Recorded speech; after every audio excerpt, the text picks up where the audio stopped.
guerre. Donc, si on a mutu moko boye, azana kacha armée. Donc, résultat, je peux s'amater. Faut que bachanani, mutu mususu. Et même si à Géraki, mandat l'État c'est ça rani. Ici là. Bonga yambala ya kokende kokaki, bonga ya chiwewa et yé. Parce que chiwewa a une mission. Mission zanini. Guerre ya SDSA nini. Et si là, c'est ça. Mbala kokite, il a échoué. Nous ne devons pas réellement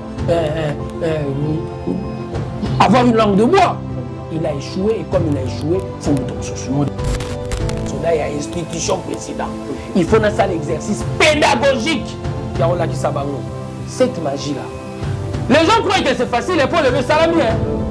Zonga Chiko avant action ana, baye biso ke no vana na kanchachi. Yo, j'aimais quiconque a défi. Moïse a okokate, Faïl a okokate, Musit a okokate, Kabila a okokate.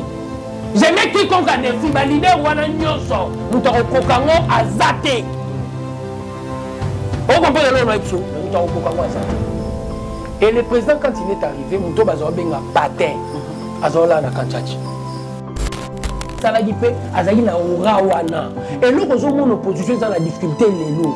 Dans tout ce qu'ils sont en train de faire, en premier lieu, calcul et à l'individuel. Et c'est là où je dis, Délice, ça sera en difficulté.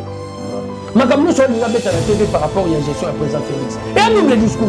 Il est passé sur Top Congo, on lui a posé des questions sur le président Félix. Il avait dit quoi?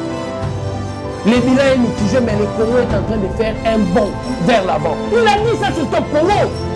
Il va changer de discours pour Annie. C'est une frustration qui est liée à son intérêt individuel, mon frère. Ça n'a rien à voir avec la République. Et les gens ne sont pas bêtes.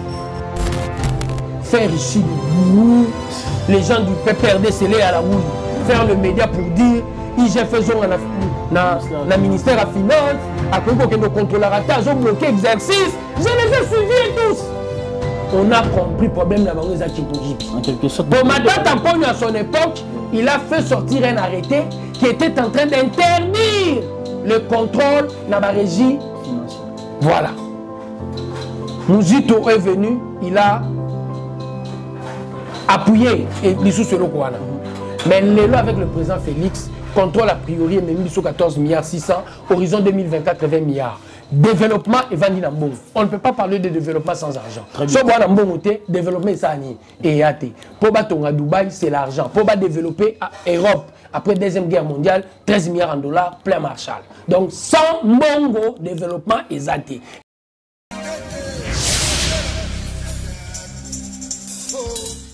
Nous sommes sur Gauchane cette télévision, très chers internautes, chers abonnés, bonjour, bienvenue encore une fois de plus sur votre chaîne OEP Sarabino, toujours d'informations à la ligne, à la loupe, chaque jour, chaque matin. Nous avons une émission à Bisso Tolobela. Nous avons le Sengomingi Yakoyamba, notable à Komina Matete, notable à Moamba, un grand leader, un grand combattant. Il a milité pendant Bamboula et Belé, Bongo Nakati, il y a IDPS, et Zabongo, Diabanza, Monanene, ancien secrétaire chargé à pêche et élevage, Nakati a parti, il y a Sphinx, Etienne Tshisekedi, Wamulumba. Et l'on a eu Tokobeta Masolo et Belé, où est allé IDPS, où est allé Bongo Mboka, bilan à chef de l'État, et puis information à Mounine et Ali, passation, na niveau de l'armée, Christian Chiwewe a eu commande. Nini toko zela na mosala ya Christian Chiwewe après avoir confirmé et puis gagner confiance à Mokonza Mboka na tête ya JR. Masolo ezali mingi elongo na mwana Mboka Diabanza mwana nene toko développer en karaté après cet petit élément. Ordonne. Article 1er est nommé au grade de lieutenant général des forces armées de la République démocratique du Congo l'officier général dont les noms, poste, nom, prénom et matricule suivent. Chiwewe Songesa Christian, matricule 1, 68 98 221 22 60. Article 2. Sont abrogées toutes les dispositions antérieures contraires à la présente ordonnance. Article 3. Le Premier ministre et le ministre de la Défense nationale et anciens combattants sont chargés, chacun en ce qui le concerne, de l'exécution de la présente ordonnance qui sort ses effets à la date de sa signature, faite à Kinshasa le 3 août 2022, Félix Antoine Tshisekedi Tshilombo. Nous sommes de retour sur ce plateau. Le Lengen à la Kakibino, Diabanza Monanene, Mbote, Boye Mbaya Monagochen, cette télévision. Mbote, merci. Nakokanisanga les autres, mais on discuter dans la République. Merci alors, Tokobanda na dossier na biso ya liboso. Ezali kosala bouyi mingi na actualité. Ezali bongo kondongwana na bino na bandeko ya ensemble ya Moïse Katumbi. Bandeko oyo babravaki pe pendant que Martin Fayulu aboudaki, mais Moïse Katumbi est un bon ami, il y a Félix Tshisekedi est un bon compatriote, à la qui volonté wana, à la qui consultation, à côté union sacrée. Mais l'autre oyo que bino na ye lisusu et comme Simba Benda quelque part, to comme na moi baduti na bino. Bozaki na FCC awa 2 ans bitumba mikolo nyonso bo panzani. Moïse Katumbi pa ye pratiquement une année et demie, 2 ans, bozasu na kupanzana. Problème au juste les années. Eza bandeko bozo yamba. Nde baza mitema mabe, to bino nde bozo ko kofana na bandeko te. Il faut faire la chose par rapport à discours. Dès que vous avez une FCC, tu changes de discours. Tu es une FCC, on était sincère. Discours na bino ezaka ka tout. On ne va pas nous intimider. FCC. Emmanuel Ramazan Chada. Pour nini, soba yebiso ke ndako vandeze à l'état fotika. Na 18 ans net mo gérer ki bongo bolingi pe biso to gérer na logique. Ndako à l'état au vanda. Tant ba yebiso passeport ozo utiliser za diplomatique, tu n'es pas un officiel de l'état. Zo passeport wana zomisa. Yo lobby, personne ne va nous intimider. Non mon frère. Yo aux ministres et à justice. Aux ministres et à justice, un travail qui est en train de se faire au sein du gouvernement. Tu te permets, sans pour autant qu'il y ait débat au sein du gouvernement, aux Uyango, sans approbation du gouvernement, au Tindi d'Assemblée. Pour l'Assemblée, il y a une majorité, les qui s'ayango pour contrôler, pour capitaliser justice à la République. Tant l'Assemblée, bandi Moussala, Batouini, dans le gouvernement, on en a discuté. Oh non! Mon frère, comment tu peux te permettre de faire ceci? Le ministre de la Justice, formé, juriste de formation, il s'est permis de faire le média poids loba. Na solo lina yemei. Donc cela suppose que les affaires de l'État ne sont pas traitées dans les institutions de la République, mais avec yemei. Yemei tanwa lobby, yo fotika na gouvernement. Mon frère, tu crois réellement les ambassadeurs vont nous prendre au sérieux? Dans un état, na bato ba mibenga compétent.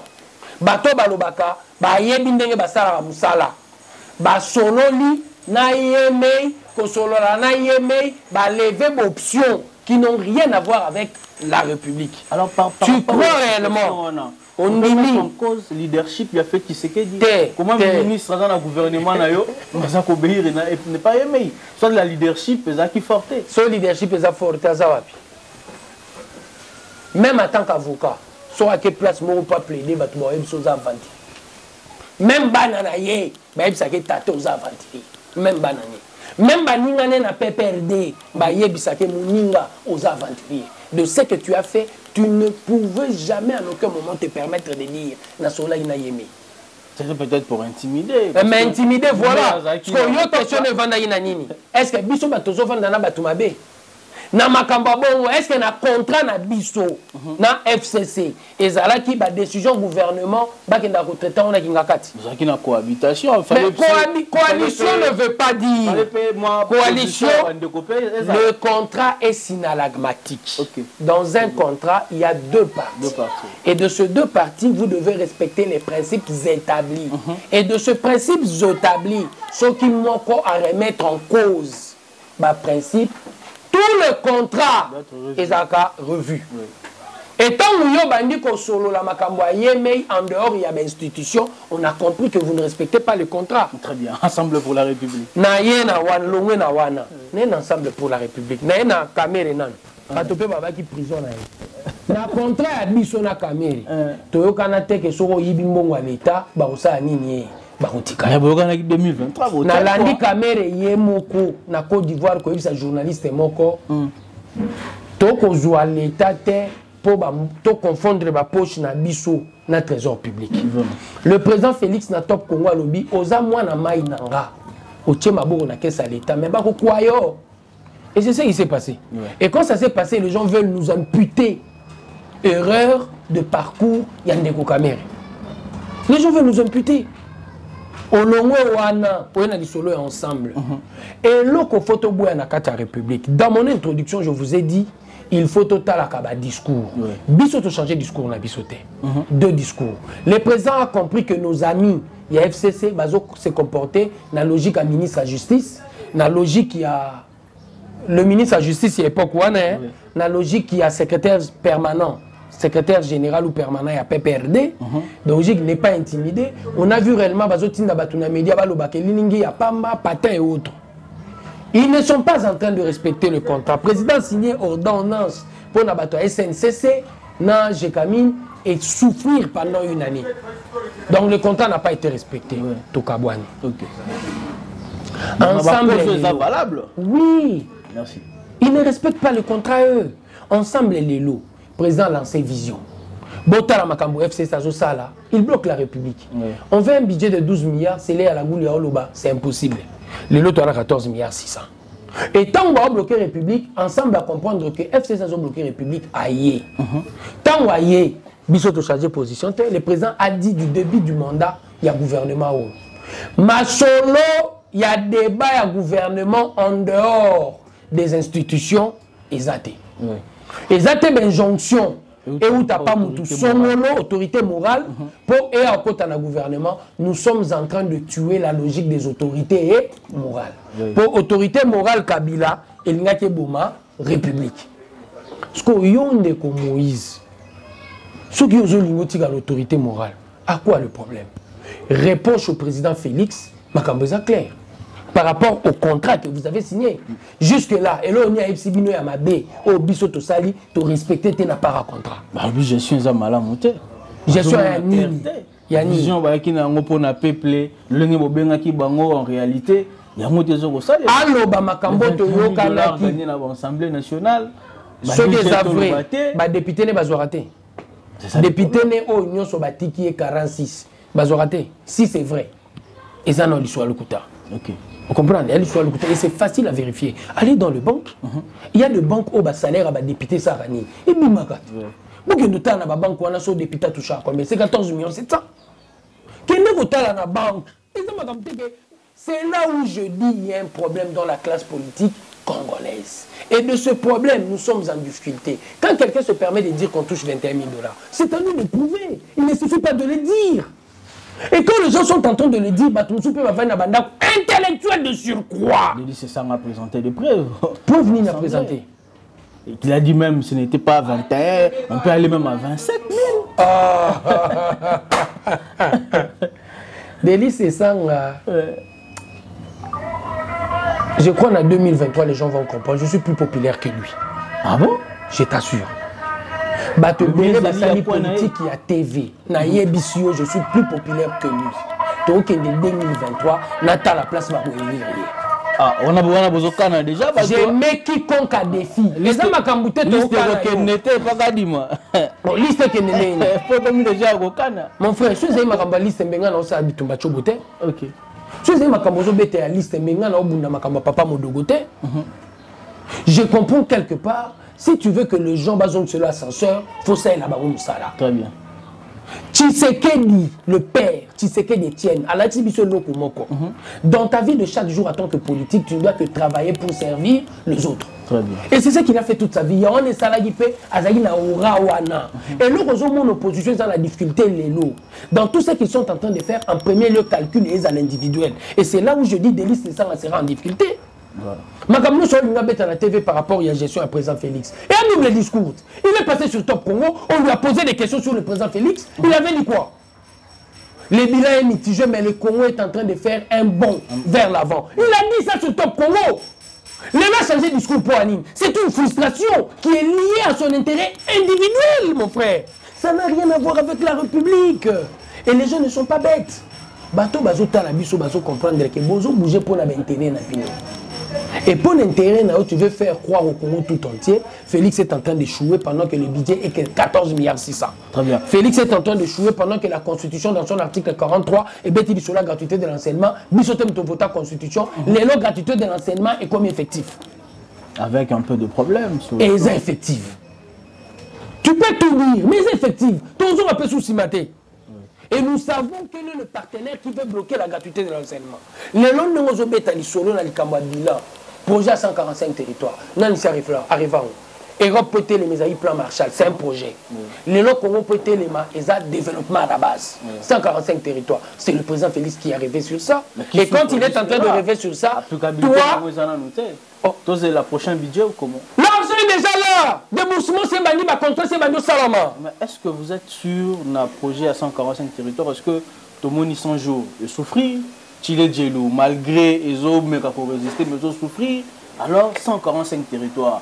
Modalité ni sika, to ba précaution ni sika. L'espace à 3 ans, 4 ans. Efficacité on est là. 3 ans, 4 ans. Dans l'intention, on a déjà 3 projets qui sont en poteau de 100 jours bilan. 100 jours bi.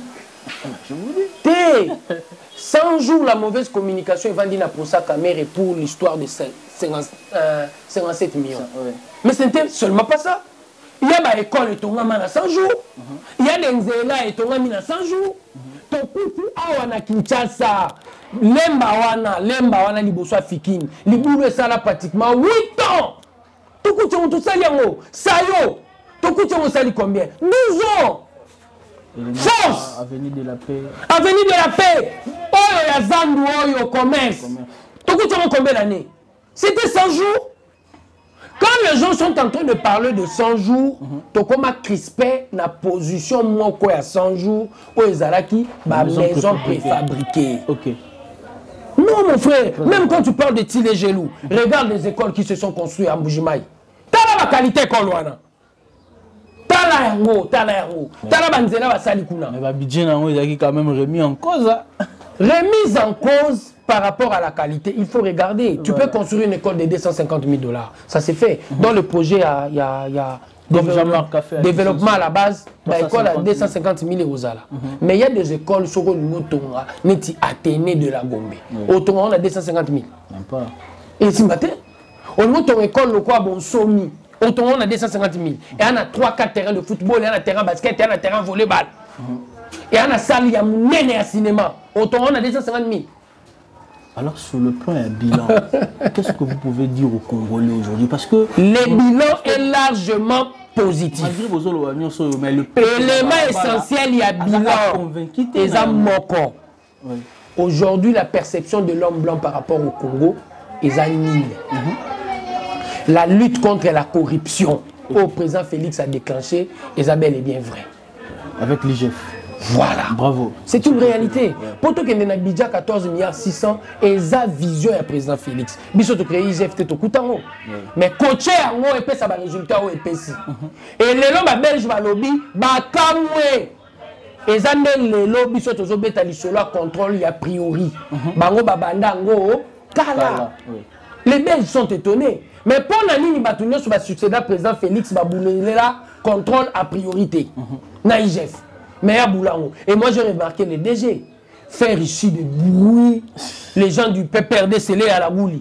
Faire le média pour dire IGF faisons na ministère à finance. À quoi qu'on contrôle la rata, ils ont bloqué exercice. Je les ai suivis tous. On a compris le problème de la banque en quelque sorte. Bon, Madame Tampogne, à son époque, il a fait sortir un arrêté qui était en train d'interdire le contrôle de la régie financière. Voilà. Mouzito est venu, il a appuyé et l'issue sur le Kouana. Mais l'élo avec le président Félix, contrôle a priori, même sur 14 milliards 600, horizon 2024, 20 milliards. Développement et vendu dans bon. On ne peut pas parler de développement sans argent. Si on a un bon développement, c'est et pour battre à Dubaï, c'est l'argent. Pour développer à Europe, après la Deuxième Guerre mondiale, 13 milliards de $, plein Marshall. Donc, sans mongo, développement est zaté. Et là, on va dire que le président Félix a coquille. Et puis, dans la période nini, mon frère. Il y a Covid. Comment on dit? Ah! C'est comment la Covid? Guerre à Ukraine. Ce n'est pas nous. Le monde entier est en train d'en souffrir. La Belgique à la pompe. Prix à pétrole, prix à carburant, 2,6 €. La pompe, 2,6 €. Ah, na Congo, ils ont 1,2 $. Mais tu me dis, mon frère, avec une économie faible, bah major na tout ça Mouta bon on est aux oebsanga que ana binante. Crise est mondiale. Bilogue matin à France, bilogue matin à Belgique, bilogue matin aux États-Unis. Mais crise mondiale. Non pas. Crise nini? Crise mondiale. C'est que les gens ne sont pas informés. Au début de la crise de l'Ukraine et la Russie, l'actuel président de l'Union africaine a effectué voyage vers la Russie. Farine! Oh mon frère! Farine mondiale, Moutafouni Sarabiso et Zoouta na zone wana. Akesenga crise ya farine. Économie et répondaka na principe ya loi de l'offre et de la demande. Ce qui ni demande, Mouta fournissera Congo, en compétition, concurrent sur le terrain, puis à Mideme Sani. Et Mata. Loi offre la demande. Mon frère, c'est clair. C'est là où j'ai dit l'homme politique congolais doit se mettre à réfléchir. Quand tu réfléchis, tu lis, tu t'informes. Au bando pèse sa matière. Vous comprenez? Na la crise, et ça dit cela lipa. Et bah sanction nous ba pesa qui Russie. Bah comme quoi alléger, bah alléger pour nani. Andi m'a payé ma soie à farine et le waka Ukraine et les cavaliers. Il y en a bah alléger. Allez-y comprendre mon frère, la crise elle est mondiale. Et de cette crise mondiale, Félix a réussi dans une économie extravertie. Et de cette économie extravertie, tu vivas qu'en importation à 60% vers la Chine. Le gouverneur de la banque, l'ancien, il l'a dit, crise non bandité. Alors, jour Congo, monde connaître crise. Covid non bandité. Jour monde connaître crise, Congo a reconnaître décadence économique. Landa, sauf qu'il y a top Congo qui vérifie les lots. Il a dit ça. Le gouverneur qui a quitté de la banque. Pour 60% de l'économie na biso, ils ont dépendre d'importation, il y a Chine. Mais tu connaître la crise à Covid-19 en partant de la Chine, Congo a connaître décadence économique. Mais les intellectuels congolais, ils ont classe, ils ont fait ça à la recherche. Mais l'université. Quelle est la magie que le président Félix a fait? Mais Bidjo a fait sa moyenne à recherche. Bidja 14 milliards 600. C'est bon. Sa moyenne à recherche. Tous un peu dans la politique, avant de s'envoler encore, vous êtes accusé de débauchage. Au bino bokondana qui est, les lobino moko, bino boza ba djogo kole quand même kabi à la coupe à débauchage. Tu débauché 50 000. Tamboli kuna na parlement. Tu débauché na. Qui peut bande ko ya katanga, ba lobi en soutien. Mais quand même ba débauché mon frère. Nous tous, nous savons qu'ensemble, c'est un parti qui s'est construit autour de l'argent. Les gens ne sont pas derrière Moïse parce qu'il a une vision de gestion. Les gens sont derrière Moïse parce qu'il a l'argent. Et Moutounos, toi, il que soit à Katanga, au Kouti Salomon Iskadela, qu'est-ce na coffre fort na babengara Salomon, Mongo bakoupe sayo et que Outa panaï. Et il le fait, Batbasala à Moulongo. Différemment, quand les gens viennent chez Tshisekedi, Batoubayaka Koyoka. Voilà, heureusement,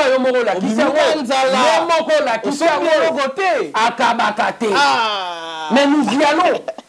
Mais ici, Tshisekedi donne plus que Kokabambo. Il donne quoi? Une vision à la République. Et les gens qui comprennent et qui doivent saisir cette vision viennent et s'accrochent. Yo otala na mboko balobi bidja 12 milliards c'est impossible na FMI na Banque mondiale les autres comme na 14 milliards 600. Babi boko ça moi j'ai discuté avec les amis du Top Congo, experts finance na bango. Abi c'est impossible, vous rêvez. C'est là à la gouli alobi nous rêvons. Et l'ami m'a dit la Banque mondiale na FMI ba sali conditions pour ba continuer ko aider bino. Bon revoir à la baisse bidjo wana. On a revu à la baisse. On a revu à la baisse. Mais les autres ont 14 milliards 600. Les gens doivent applaudir. Bana classe, faut ma côte à ma classe, Batouna. Quelle est la magie que Félix a fait l'époque? Il y a Covid-19, la crise, il y a Ukraine. A budget dans une économie extravertie, à même 14 milliards 600. Les gens doivent réfléchir, mais faut chiffre qu'on s'est raté. Magambo Toloba, ça nous coûtait 14 milliards 600. Banque mondiale Roloba. FMI Roloba. On est parti en Belgique, IGF, pour faire voir qu'à horizon 2023, nous aurons 20 milliards. Sur les alukuta, baroloba. Mais partant de cet élément, on lieu batubata la magie que le président Félix a fait pour qu'on ait un budget na 14 milliards 600, les gens veulent nous faire croire qu'il ne fait rien. Mon frère, c'est de la sorcellerie ou quoi? C'est de la sorcellerie. Élection 2023. Opposition limitée. Opposition limitée.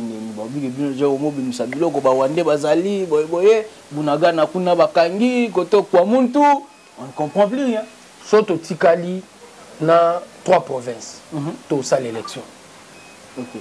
Pour la simple et bonne raison, c'est une contrainte à caractère constitutionnel. Et de cette contrainte à caractère constitutionnel, il faut tout respecter. Même dans 3 provinces. Alors, nous ne serons pas le premier pays et nous ne serons pas aussi, dans notre histoire, ça ne sera pas la première fois. Dans l'élection 59, il y a une partie où l'élection Salamaki n'a retard. L'ELOP, ton élection est le président Félix, président de la République. Résultat, Batangi, il y avait 2 parties, élection Salami n'a retard, Beni, na Yumbi. Mon frère, ce n'est pas pour Bounagana qu'on ne va pas organiser les élections. Bounagana, c'est un complot contre le Congo. Thierry Michel a sali film qui s'en au monde entier. C'est un complot à cause de nos richesses. 1908, industrialisation et bandit. Yamakasi, sur la voiture, pneus, caoutchouc, Bazaï Gozwa Awa, na EVA en Équateur. 1945, pour devenir puissant sur le plan mondial, faut la kissa, on a détention, tilelo, énergie nucléaire, richesse, Awa na Congo, uranium, Shinkologo. Lelo na Aeroyo, pour obima puissant sur le plan mondial, ezani, bon, wana lelo, ez Android.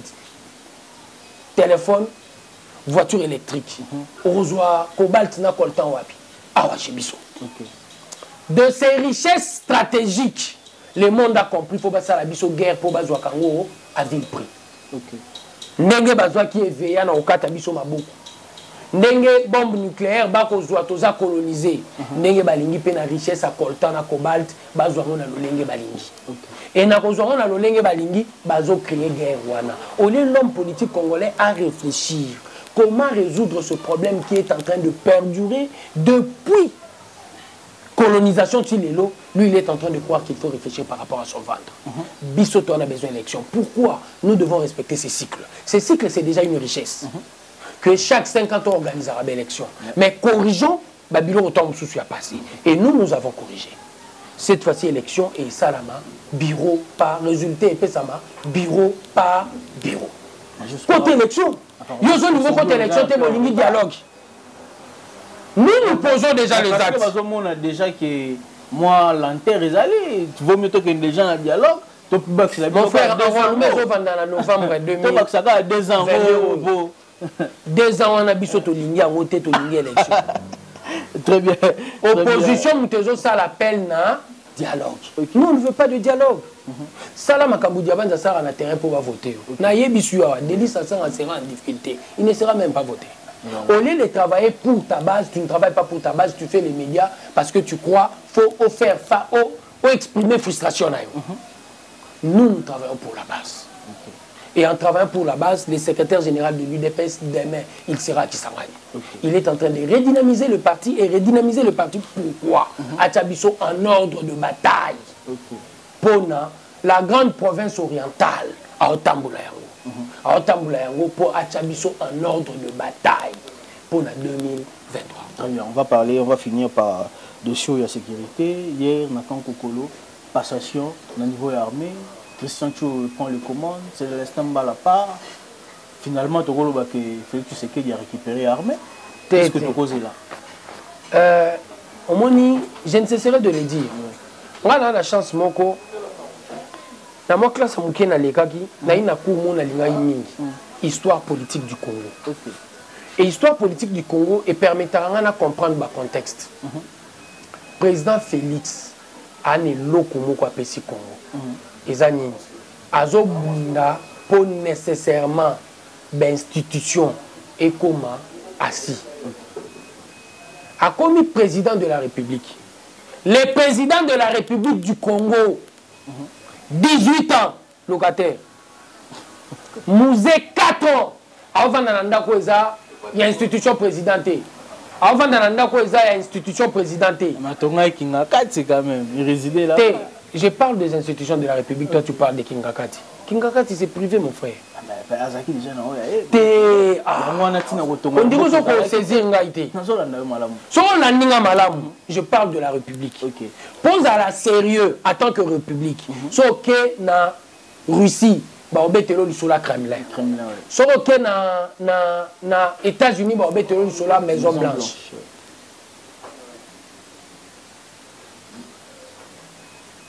Sauf que na France, bah on betelo sur la Élysée.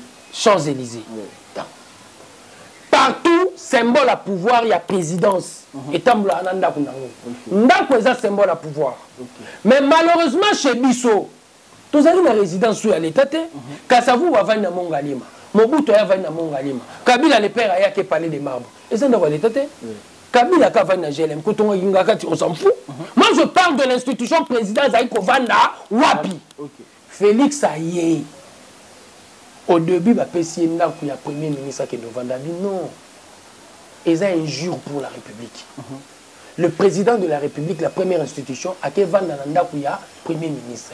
Nous avons différents musées où il y a la palais des marbres. Il faut vendre l'État. Tu sais, président Félix a vendu chambre salon. Chambre salon. Il a accepté de se sacrifier pour honorer la République. Très bien. Il s'est sacrifié pour honorer la République. Avant dit na salon chambre. Mais à l'ini salon chambre na enceinte il y a Lupangu, il y a président de la République où il y a l'État. Animia vanda na salon chambre mais na Lupangu na ye où il y a Lupangu à l'État. Je vous assure mon frère, non bête l'anecdote mon gros. Ton président Félix a continué à citer de l'Union africaine. Kabundaya, ton alloué Béatrice Kabundaya Boutou Boutou. Alors, il est président. Au cours de l'erreur, il y a vendre na Kanchachi. Mobutu, Soda, na Nonande, à Kimi Kanchachi, na Nonante. Après la conférence nationale, à Kimi Kanchachi, à comme vendre na Fleuve, Kawele, avant Kawele, Guado Kawele. Kamila Soda, Aye, GLM. Non civil. Oye Kanchachi. Alors si je ne me sacrifie pas, les institutions de la République écoutez les marathés. Faut n'avancer na Kanchachi. Ba soda faut pas comprendre que bazara ba soda ya mututé bazara ba soda ya institution président. Il faut na ça l'exercice pédagogique. Ya on la ki sabango. Cette magie là. Les gens croient que c'est facile pour lever salami hein. Zonga siko avant action wana ba biso ke no vanda na Kanchachi. Yo j'aimais quiconque a des filles. Moïse a kokate, Faïl a kokate, Mouzito a kokate, Kabila a kokate. J'aimais quiconque a des filles. Ma leader wana nyonso, Moutaro kokango a zate. On comprend le nom de Moutaro kokango a zate. Et le président quand il est arrivé, Mouto bazo benga patin. Azola na Kanchachi. Lelo Moura. Azasu su Moura ya Kabila te. OK. Moura a commis Moura ya président Félix. Kabila est retraité na Kanchachi na Moura na cité de l'Union africaine ba soda ba ebisier ba signaler biso ko ya na awate ko kotate. A telema libanda 27 minutes. Président Zaki tagi na protocole ba benga e. Ba luki na téléphone ba zuete ba ozwa be à François à l'époque azali na le conseiller à sécurité en matière de sécurité na CNS. Yé moutoua a vu président Abino à côté ça ne dérange pas habiter bah ébagité en matière de sécurité bah collègue ça côté bah Abino côté la porte au président côté raté faut côté la porte mon sous mouanaï mon frère et il devait y avoir quelqu'un qui devait se sacrifier pour tous avoir réussi toi là patin moutoua ça nini à Kokiango et ça on va comment comprendre qu'il faut bah bien un patin dictateur pour à Koki qu'on transformer bah soda bah comment non ba soldat ya Félix Tshisekedi mais ba soldat ya République très important ngonga ba bengi dictateur ya wana parce que lelo nomination Chiwewa ce n'est pas un événement du genre Oyozo Kanisa à contrôler l'armée mais parce que Aouti n'a nommé parce qu'il a compris oui na JR akoki musala na ye batali mbala Par rapport à résultat. Mission. Quelle est sa mission? Terminer Babylone sur les groupes armés à réussir. De toutes les enquêtes, nous remarquons qu'on a beaucoup plus d'affaires que dans la guerre. Très bien. Donc, si on a Azana kacha armée. Donc résultat je peux s'amater. Faut peut pas tchanani mutu mususu. OK. Et même si à Géraki mandat l'état nyo c'est ça ranini. Ici là. Ngonga ya mbala ya kokende kokaki, ngonga ya chiwewa et yé. Parce que chiwewa a une mission. Mission zanini. Guerre ya est ça nini. Et si là. C'est ça. Mbala kokité, il a échoué. Nous ne devons pas réellement avoir une langue de bois. Il a échoué et comme il a échoué, faut mutu mususu. Mot de la fin. Mot de la fin, Bana Matete, lundi, tous en a dépôt à pétition dans la division urbaine. Pour tous Bundela, la division urbaine et environnement. Akata Banzetete, les Bosso et armée du Sali. C'est ça notre combat. Et en dehors de ce combat, tu as un combat Moussoussou, ne te limite Bakata Banzete, tu limite Combo à Modogo. Et tu as place, tu as ça terrain GD. Pour Modogo, Wana, Abimisi, Mamale, Korando, Lokose, Bibei, Ondongo, Okitakachi, Guilembabou. Donc c'est vraiment un formateur. À une certaine époque, il a donné à la République, à l'équipe nationale, 12 joueurs. Tomissi, donc je me dis, Paris Saint-Germain, une école de formation à Barça, mais Paris Saint-Germain, une école de formation à Barça, bazana ba moyen. Il y a 100 moyens à donner ces joueurs de qualité. Donc il faut nécessairement honorer et l'État Congo, il faut honorer ses sacrifiés pour la République. Et il y a un modèle de sacrifice. Donc il faut honorer les politiciens. Il doit être honoré. Il y a toujours initié sous pétition pour nécessairement, d'ici on va lancer un tournoi en son honneur. Après le tournoi en question, Toko Bunda, pour une assemblée provinciale, Tosenga, Combo et terrain GD et comme Combo Modogo. Très bien, merci. C'était Diabanza, mon anène. Notable ya commune Matete, notable ya Moamba, moto ba Matete balingaka mingi. Donc ninga lobika ka mandat était silaka, émission pe silaka. Vous avez belé à kolanda biso, abonnez-vous, likez, commentez et on s'abonne un grand plaisir. Que la paix quitte nos esprits, que Dieu bénisse l'homme congolais. À la prochaine.